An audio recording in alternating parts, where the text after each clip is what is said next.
오늘은 열왕기하 18장에 나오는 히스기야 왕의 이야기로 은혜를 나누려고 합니다.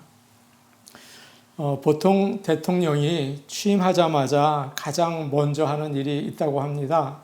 어떤 대통령은 경제를 살리기 위해서 회사 CEO들을 만나기도 하고요. 어떤 대통령은 여러 나라를 순방하면서 외교에 또 힘을 쓰기도 하죠. 어떤 사람은 또 상징적으로 농민들과 모내기를 합니다. 이런 행동들은 내가 앞으로 이 나라를 다스릴 때 이 일을 참 중요하게 여기겠다라는 의지의 표현이에요. 한 나라의 통치자가 취임하자마자 제일 먼저 하는 일은 어떤 깊은 상징적인 의미를 가지고 있습니다. 미국의 조 바이든 대통령이 그 첫날 한 일이 무엇입니까? 그는 마스크를 쓰고 나와서 연방 건물 안에서는 반드시 마스크를 쓰라 그렇게 명령을 했어요. 그리고 국민들에게도 마스크를 쓰라는 부탁을 했습니다. 코로나 바이러스 대책이 가장 중요하다. 국민의 건강이 가장 중요한 목표이다. 그런 것을 보여주었죠. 유다의 가장 선한 왕인 히스기야는 왕이 되었을 때 어떤 일을 그가 했습니까? 오늘 말씀을 통해서 우리가 은혜를 나누기를 원합니다. 1절과 2절 말씀 우리 함께 보겠습니다. 1절, 2절 말씀입니다. 이스라엘의 왕 엘라의 아들 호세아 제3년에 유다 왕 아하스의 아들 히스기야가 왕이 되니 그가 왕이 될 때에 나이가 25세라. 예루살렘에서 29년간 다스리니라. 그의 어머니의 이름은 아비오 스가리아의 딸이더라. 북이스라엘의 마지막 왕인 호세아가 다스릴 때 남쪽 유다에서는 히스기야가 왕이 되었습니다.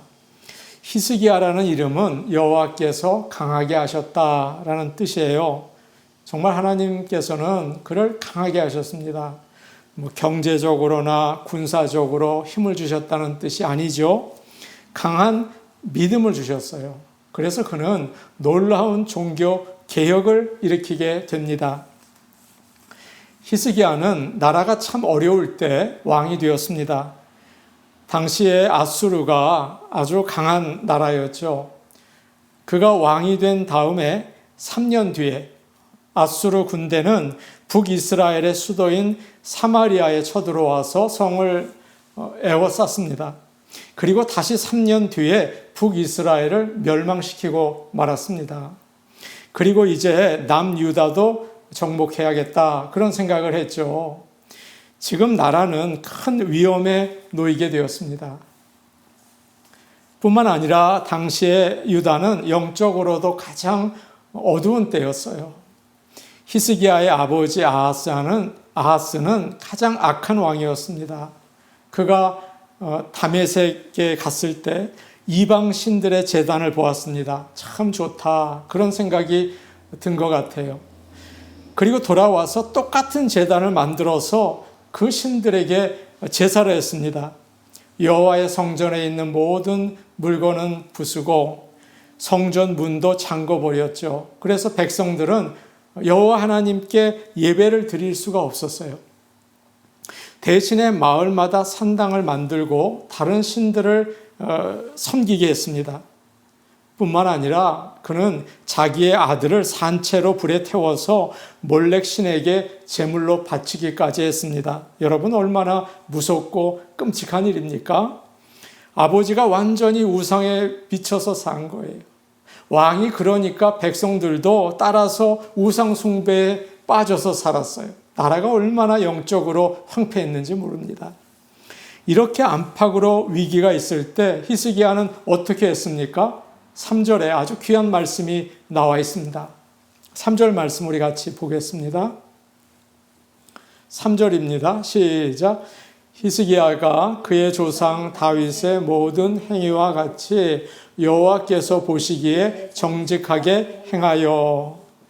그는 조상 다윗이 한 모든 일을 본받았어요. 그래서 여호와 보시기에 옳은 일을 했습니다. 물론 그 앞에 좋은 왕들도 있었죠. 그러나 히스기야처럼 하지는 않았어요. 그는 아주 선한 왕이었습니다. 어떻게 아하스와 같은 아버지에게서 히스기야와 같이 좋은 아들이 나올 수 있었을까요? 보통 아버지가 이렇게 사셨기 때문에 나도 이렇게 산다. 어머니가 이렇게 하셨기 때문에 나도 이렇게 한다. 나에게는 부모의 DNA가 있어서 어쩔 수가 없다. 그렇게 생각할 수도 있었겠죠. 그러나 히스기야는 아버지를 보면서 오히려 반면 교사를 삼았습니다. 나는 절대로 아버지처럼 되지 않겠다.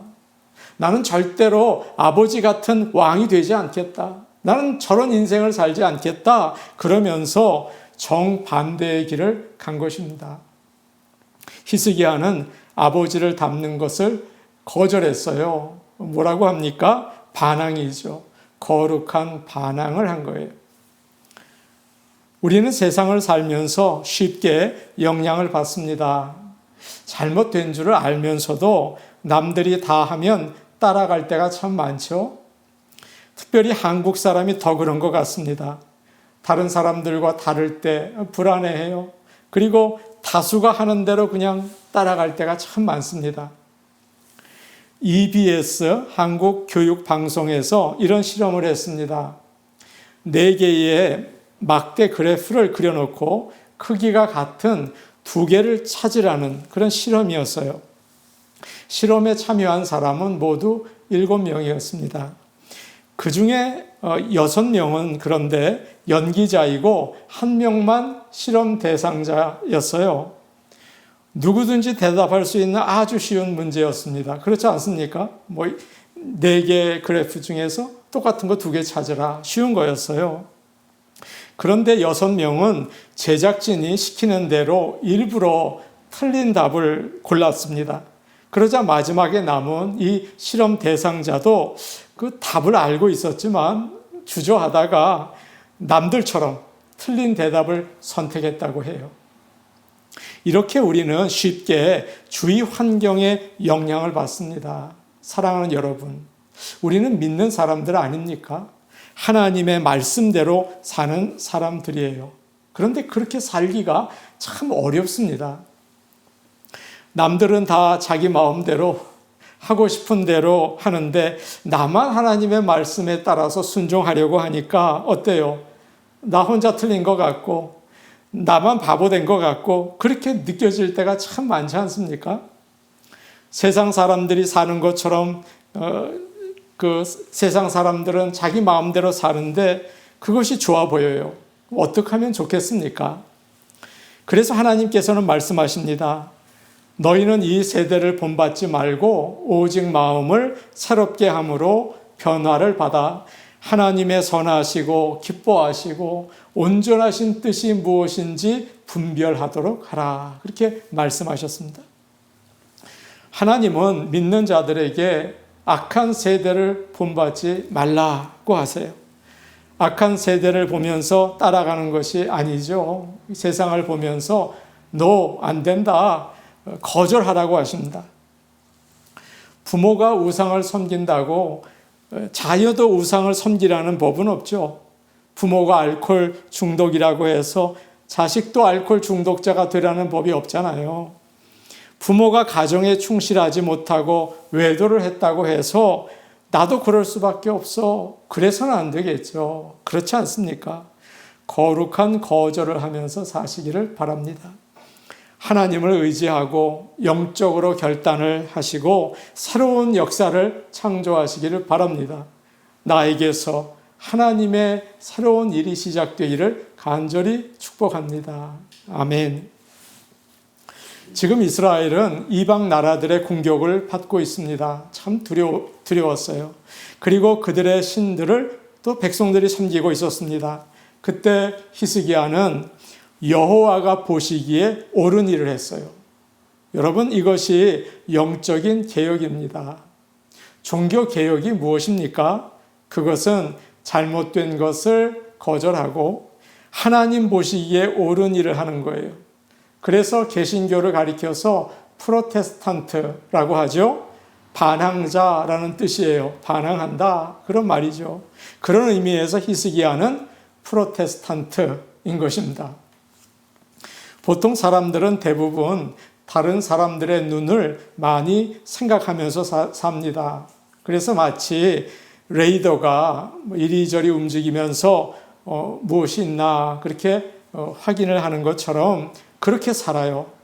여자들은 요즘 유행하는 옷이 뭐가 있나, 사람들이 무슨 옷을 입고 있나 이렇게 둘러보기도 하고 잡지책을 들여다보기도 하고 그러죠. 정치인들은 여론조사 결과가 어떻게 됐나, 누가 가장 인기가 있나, 그런데 관심을 쏟아요. 목사들도 그렇다고 합니다. 요즘 젊은 사람들이 좋아하는 게 뭔가, 다른 교회에서는 뭘 하고 있나, 그런 걸 돌아볼 때도 있어요. 이렇게 세상이 어떻게 돌아가는지에 사람들은 참 많이 관심이 있습니다. 그러나 히스기야는 그러지 않았어요. 그런 것들을 거절하고 단 한 분, 여호와의 눈에 옳은 것을 그는 했습니다. 하나님만 중요하게 여겼습니다. 사랑하는 성도 여러분, 우리 자신을 한번 돌아보시기 바랍니다. 여러분은 누구의 눈을 의식하며 살고 계십니까? 하나님의 눈입니까? 아니면 다른 사람들의 눈입니까? 2차 세계대전이 끝나갈 무렵에 일본이 전쟁에 졌다는 사실이 아주 분명해졌습니다. 그것은 일본도 알고 미국도 알았어요. 그런데 일본은 끝까지 항복하지 않기로 결정을 했습니다. 끝까지 싸우겠다. 그리고 항복을 하지 않는 거예요. 그때 여러분이 잘 아시는 것처럼 해리 트루먼 대통령이 최초로 핵폭탄을 사용하기로 허락을 합니다. 그러나 이것은 정말 어려운 결정이었다고 해요. 고민을 많이 하고 정말 이것이 얼마나 위험한 것인가, 이거 이외에 다른 방법은 없는 것인가, 그는 많은 고민을 했습니다. 그러나 대통령만이 예스인지 노인지를 결정할 수 있었다고 해요. 트루먼 대통령은 나중에 이런 말을 했습니다. 제가 그 말에 조금 설명을 덧붙였어요. 모세가 애굽에서 이스라엘 백성에게 여론조사를 했다면 얼마나 지지를 받았을까? 아마 애굽에서 아예 떠나지도 못했을 거다. 예수님이 이스라엘에서 여론조사를 했다면 과연 어떤 말씀을 전하셨을까? 외식하는 자들아, 회칠한 무덤 같다. 오른손이 죄를 지으면 찍어버려라. 그런 말씀을 과연 하실 수 있었을까? 마틴 루터가 여론조사를 했다면 과연 종교개혁이 일어날 수 있었을까? 중요한 것은 사람들의 의견이 아니다. 무엇이 옳은가, 무엇이 그른가이다. 그렇게 이야기를 했습니다. 아마도 트루먼은 많은 고민 끝에 그것을 할 수밖에 없었던 그런 결정을 내렸던 것이죠. 우리가 하나님의 말씀을 들으면서 우리 자신의 생활을 보면 세상과는 맞는데 하나님의 말씀과는 맞지 않는 것들이 있어요. 뭐가 있을까요? 물질을 막 좋아하는 것, 성공만을 위해서 막 달려가는 것, 몰래 법을 어기는 것, 그런 것이 있을 수 있겠죠. 그럴 때 우리에게는 갈등이 생겨요. 혹시 그런 것이 있다면 기도하시기 바랍니다. 변할 수 있는 힘을 주시옵소서. 그리고 믿음을 가지고 거절하시기 바랍니다. 노하세요. 그리고 프로테스탄트로 사시기 바랍니다. 히스기야처럼 여호와 보시기에 올바른 길을 선택하실 수 있기를 간절히 바랍니다. 그러면 하나님께서 도와주세요. 승리하게 됩니다. 디모데전서 6장 12절에 이런 말씀이 있습니다. 믿음의 선한 싸움을 싸우라. 영생을 취하라. 이를 위하여 네가 부르심을 입었고 많은 증인 앞에서 선한 증거를 증거하였도다. 아멘. 다니엘의 세 친구는 풀무불 가운데 들어갔습니다. 왜 거기에 들어갔습니까? 그들은 하나님 보시기에 옳은 일을 하려고 했기 때문이죠. 하나님에게만 경배를 하고 우상에겐 경배하지 않겠다. 그런 거죠. 다니엘이 사자굴에 들어갔습니다. 왜 그랬습니까? 기도하면 사자굴에 들어간다는 왕의 명령을 알고 계속 기도했기 때문이에요. 그는 조서에 왕의 도장에 찍힌 것을 알았죠. 그런데 집에 돌아가서 예루살렘을 향해서 열린 그 창 앞에서 전에 하던 것처럼 하루에 3번 무릎을 꿇고 하나님께 기도했어요. 그러니까 세상 문화에 반항한 거예요. 우리도 사람들의 말과 세상의 눈을 의식하기 전에 먼저 하나님의 눈에 올바른 일이 무엇인가, 혹시 내 말과 행동이 어긋나는 것은 없는지 살펴보시고 담대하게 행동으로 옮기는 저와 여러분이 되시기를 간절히 축복합니다. 아멘. 4절 말씀 우리 같이 보시겠습니다. 4절 말씀입니다. 같이 보십니다. 시작. 그가 여러 산당들을 제거하며 주상을 깨뜨리며 아세라 목상을 찍으며 모세가 만들었던 놋뱀을 이스라엘 자손이 이때까지 향하여 분향함으로 그것을 부수고 느후스단이라 일컬었더라. 히스기야의 종교개혁은 우상을 없애는 일부터 시작되었습니다. 히스기야는 많은 산당들을 없앴어요. 돌기둥으로 만든 바알 신은 부숴버리고 나무로 만든 아세라 여신은 찍어버렸습니다. 히스기야는 모든 우상을 철저하게 없앴습니다. 그리고 오직 한 분 여호와만 예배하게 되었습니다. 산당은 가나안 사람들이 우상을 섬기던 제단이었어요. 이스라엘 백성이 가나안 땅에 들어와서 솔로몬이 성전을 짓기 전까지 그들은 산당에 하나님의 회막을 거기다 두고 하나님께 제사를 드렸습니다. 그래서 솔로몬도 1천 번제를 드릴 때 어디에서 드렸습니까? 기브온 산당에서 드렸어요. 그러나 성전이 세워진 다음에는 성전에서만 제사를 드렸죠. 그러나 산당은 그대로 두었습니다. 그 결과 거기서 사람들이 여호와도 섬기고 다른 신들도 섬기게 된 거예요. 다른 왕들은 그것을 눈 감아 주었습니다. 그러나 히스기야는 그 산당을 모두 없애버렸죠. 또 히스기야는 여호와의 성전을 수리했는데 성전에 있는 더러운 것들은 다 내다 버리고 모든 물건을 정돈해서 제자리에 두고 깨끗하게 했습니다. 그렇게 하면서 오래전에 모세가 만든 놋뱀이 있었어요. 그것을 부숴버렸습니다. 민수기 21장을 보시면 그 이야기가 나오죠. 아마 여러분도 잘 아실 거예요. 이스라엘 백성은 광야에서 방황하면서 하나님과 모세를 원망했습니다. 왜 우리를 애굽에서 인도해 내서 광야에서 죽게 하는가? 이곳에는 먹을 것도 없고 마실 물도 없다. 그때 하나님은 불평하고 원망하는 그들 가운데 불뱀을 보내서 백성을 물게 했습니다. 많은 사람들이 죽었죠. 아마 그 뱀이 코브라였을 거라고 생각을 해요. 코브라가 물면 무섭게 열이 난다고 해요. 그래서 불뱀이라고 한 것 같다. 그렇게 사람들은 생각을 합니다. 백성들은 모세에게 와서 우리가 잘못했으니 하나님께 기도해서 이 뱀을 떠나게 해주십시오. 그렇게 부탁을 했습니다. 모세는 하나님의 명령을 따라서 놋으로 뱀을 만들어서 장대에 높이 매달았어요. 이것을 쳐다보는 자는 살 것이다. 뱀에 물려서 죽어가는 사람들이 그것을 보았을 때 모두 살게 되었습니다. 그러자 사람들은 그 놋뱀을 귀하게 여기기 시작했어요. 시간이 지난 다음에 병이 들거나 또 문제가 있으면 그 놋뱀에게 가서 그것을 쳐다봤어요. 혹시 병에서 나을까? 또 문제가 해결될까? 그걸 쳐다보고 기도하고 거기에 예배까지 드리게 되었습니다.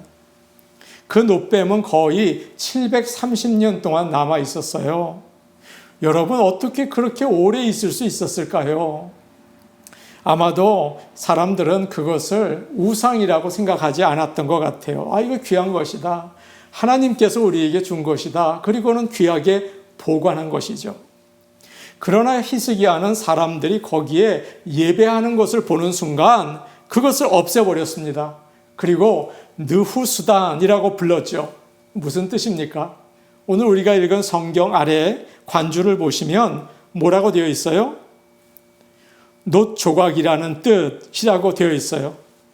이건 단지 뱀 모양의 놋조각일 뿐이다. 하나님이 아니다. 아무것도 아니다. 그러면서 부숴버린 것입니다. 사랑하는 여러분, 우리는 우상을 가지고 있으면서도 이건 우상이 아니야. 이건 좋은 거야. 라고 생각할 때가 참 많이 있어요.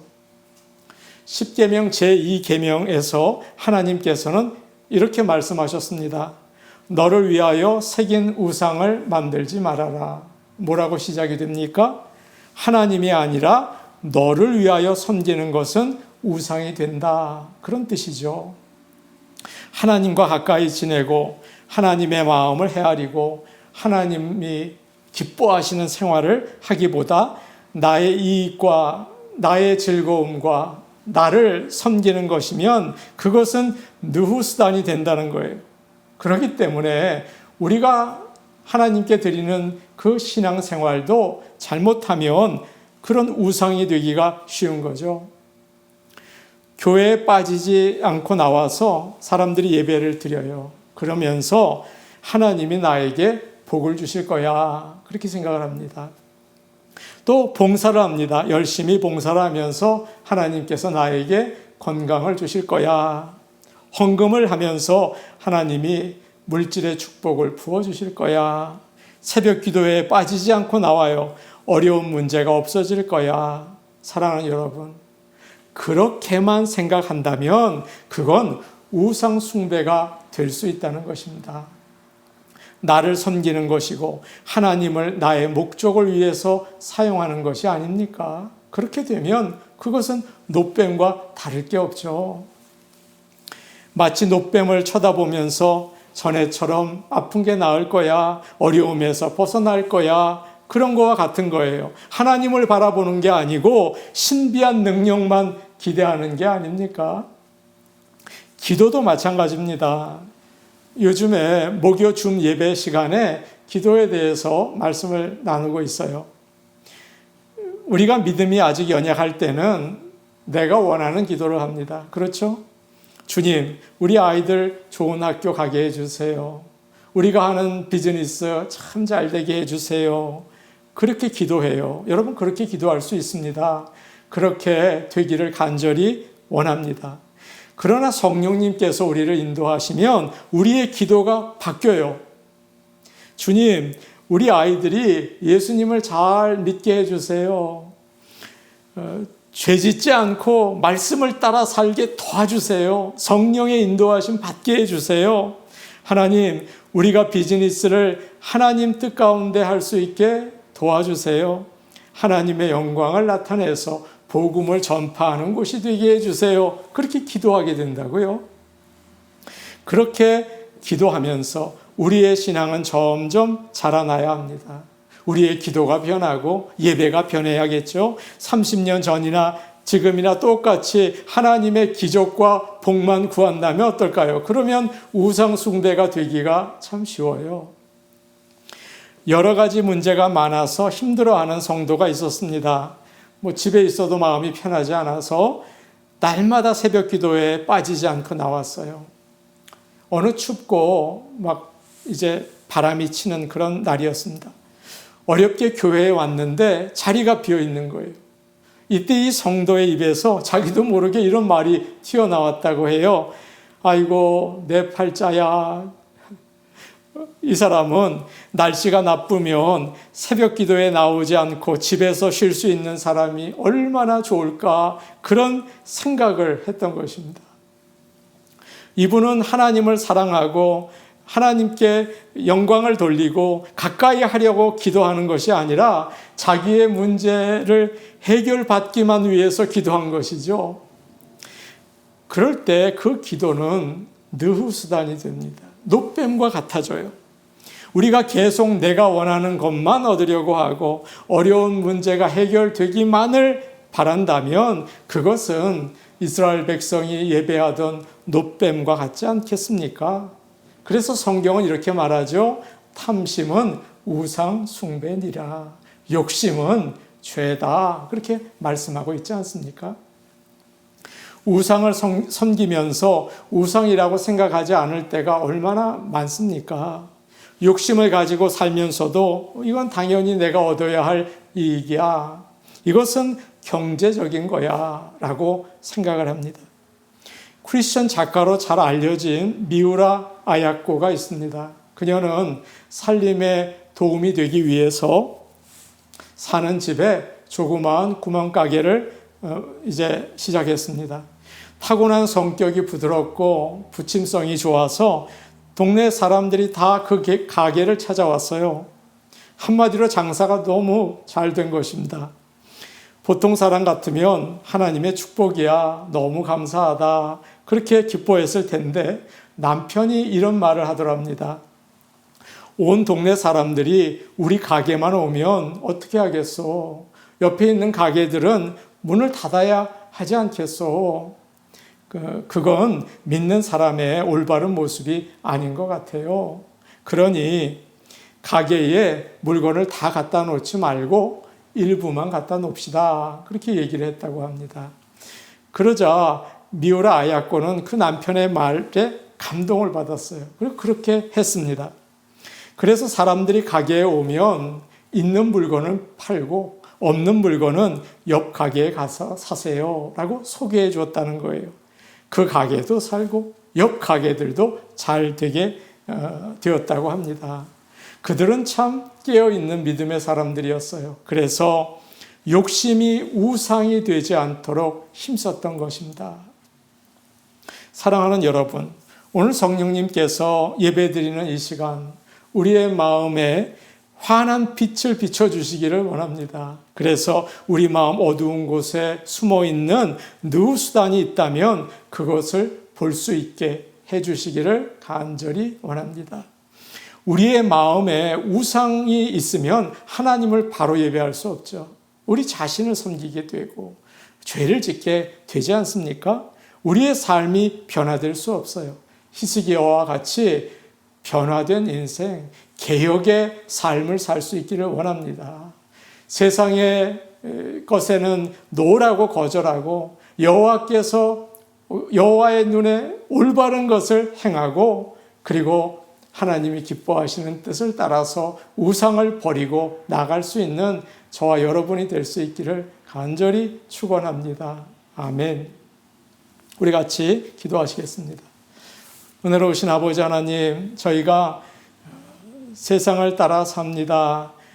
하나님의 그 말씀을 잊어버리며 살 때가 많이 있습니다. 아버지 하나님, 용서하여 주시옵소서. 나에게 유익한 것이 무엇인가? 그것을 바라보고 하나님을 예배할 때도 많이 있습니다. 그런 우상 숭배를 버리게 하여 주시고 하나님의 나라와 그의 의를 먼저 구할 수 있게 도와주시옵소서. 여호와의 눈에 올바른 것이 무엇인가? 하나님이 기뻐하시는 것은 무엇인가? 하나님을 먼저 생각하고 높여드리는 우리의 신앙이 될 수 있게 도와주시고 늘 주님과 동행하게 하여 주옵소서. 예수님의 이름으로 기도하옵나이다. 아멘.